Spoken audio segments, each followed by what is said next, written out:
On the world news tonight from Baba Bagede Imo Television, first the headlines.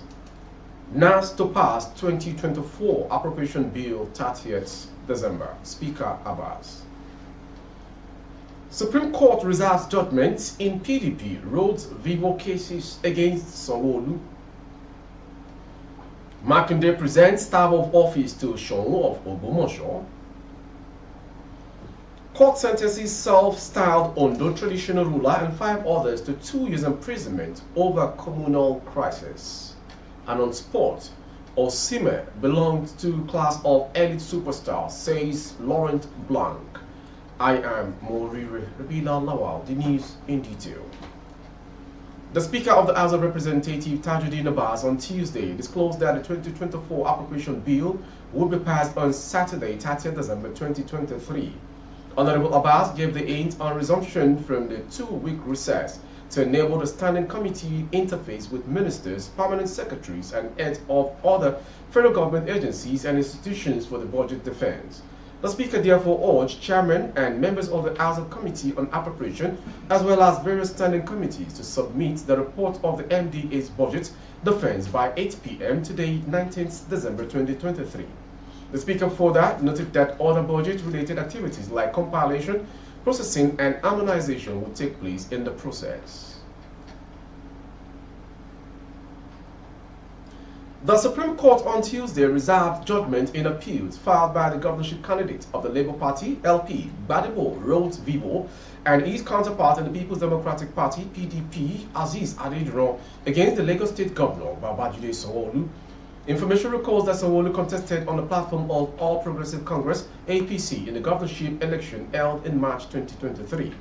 The appeals by Rhodes Vivo and Adediran are against the earlier judgment of the Court of Appeal in Lagos, which affirmed the 2 decisions of the election tribunal. The election tribunal had dismissed their petition challenging Sanwo-Olu's victory in the last governorship election. A 5-member panel of the Supreme Court, presided over by Justice John Okoro, told parties that they would be informed when the judgments are ready. Rhodes Vivo and Adediran are challenging the declaration of the Independent National Electoral Commission, INEC, which declared Sanwo-Olu as the winner. The governorship candidates are seeking to be declared the governor of Lagos State. Governor Seyi Makinde of Oyo State has presented a staff of office and instrument of office to the new Shonwo of Ogbomoso, Oba Afolabi Gandhi Olaoye. Makinde made the presentations to the new Shonwo of Ogbomoso today. The event took place at the Ogbomoso Township Stadium. Makinde, during the event, noted that the presentations were done in line with his power as the governor of the state. He said the presentation signified the official confirmation of the new monarch as the 21st Shonwo of Ogbomoso.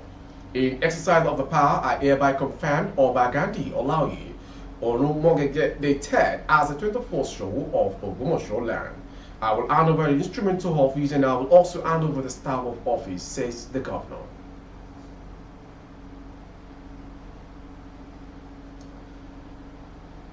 An Ondo State High Court sitting in Akure has sentenced 6 people to 2 years imprisonment for violence and breach of peace in the coastal community of Ayutoro in Ilaje local government area of the state. The 6 convicts, Oluwambe or Jagbonmi, who claim to be the traditional ruler and spiritual leader of the community, Victor Akinlua, Isaac Ikuyelorimi, Lawrence Lamemu, George Eyekole, and Shegun Okela, were sentenced on Monday, December 18, 2023. They were arrested by police on January 11, 2018 over the violence that erupted in the riverine community, where people were injured and property destroyed. They were also charged to court on a 10-count bordering on violence and breach of peace. At the beginning of the trial, the prosecuting counsel, Mr. Babatunde Falodu, slammed a 10-count charge against Ojagbonmi, Victor Akinlua, Isaac, Lawrence, George, and Shegun Okela over the violence that erupted in Ayutoro on January 11, 2018. According to the prosecution, the offense committed by the convict was contrary to Section 451 of the Criminal Code, Cap 37, Volume 1, Laws of Ondo State 2006. However, one of the convict, George, was charged with an attempt to murder one Olu Obolo by shooting him with a gun during the crisis, contrary to Section 320 of the Criminal Code, Cap 37, Volume 1, Laws of Ondo State 2006.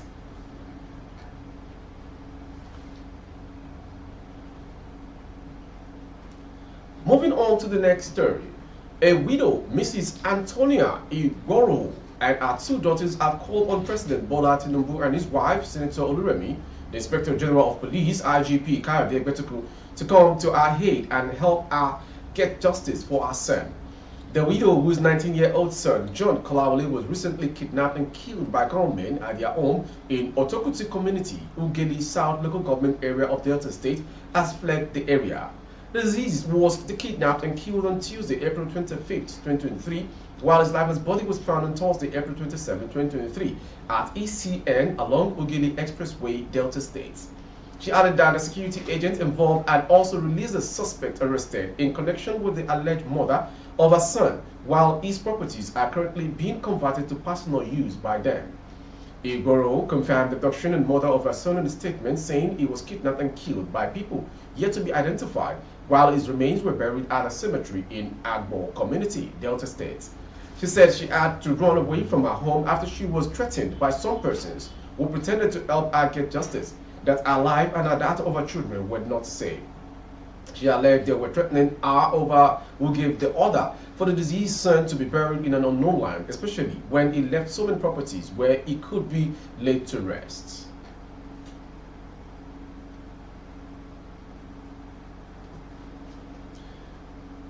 An inspector from the River State Police Command sadly took his own life after unintentionally shooting and killing his colleague Monday Baramana. The incident occurred in Nyogo, Lieku, located in the Kana local government area of River State.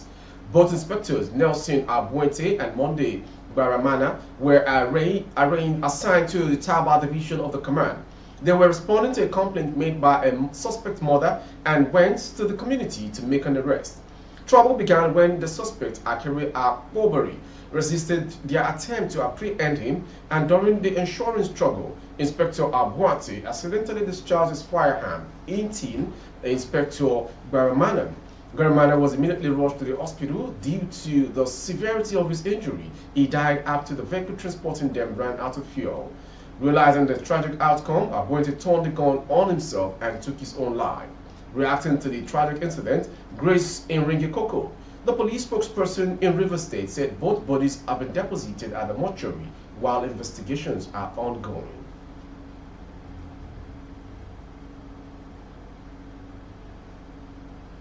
The Ogun State Police Command, in operation with the Ajumobi Squad, has apprehended an elderly woman and 3 accomplices found in possession of various human body parts. According to the corporate confessions, they admitted to engaging in a gruesome act of selling 10 human heads for 2 years. The arrest unfolded when an undercover officer, skillfully posing as a buyer, orchestrated a deal to purchase the human body part for the sum of 120,000 naira. This operation was initiated by the police and the Ajumobi Squad due to the concerning increase in reported cases of missing persons to unravel the mystery behind these unexplainable disappearances. The corporate involved in this trade were assigned distinct roles, including the grave digger, seller, and buyer. Each corporate revealed the monetary gains from their respective roles, ranging from 10,000 naira to 3,000 naira during the operation. Shockingly, the elderly woman confessed to consuming part of human body in an attempt to deceive the undercover police officers. I have been selling for 2 years and I have only sold 10 human heads and reserved the little tiny feet for Accomplice here in Ogun State. The police underscored the seriousness of the matter, asserting that thorough investigations are currently underway. However, the ultimate goal is to ensure that the culprits are brought to justice and that the full extent of their illicit activities is exposed.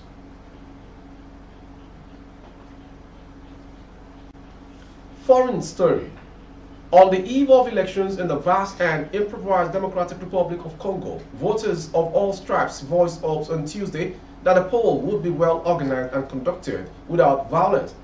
44 million people are registered to vote in the current presidential, parliamentary, and provincial and municipal elections on Wednesday in the Central African nation. Tomorrow will become it when the results come, in that there could be problems, said Flory Shimanga, a 32-year-old seller of mobile phone credit in the capital, Kinshasa. I'm not saying who I'm going to vote for because I don't want to be getting beaten, he added. After a month of rallies and tense radical political rhetoric, the official election campaign drew to a close on Monday night. President Felix Tshisekedi, 60, is running for a second 5-year term.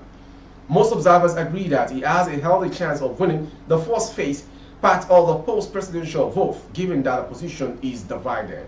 Logistical problems remain a major worry ahead of the vote, with concerns that voting materials won't reach polling stations on time. An unidentified number of voter cards are also illegible due to poor printing, raising further questions. Moving on to the final story. Sports. World Cup winner and former France international Laurent Blanc believes Nigeria and Napoli striker Victor Osimhen belongs to the category of elite superstars. Osimhen returned to scoring form for Napoli as he netted in back-to-back games for Serie A champions Napoli. The CAF Player of the Year scored one of Napoli's goals in the 2-0 win against Braga in the Champions League.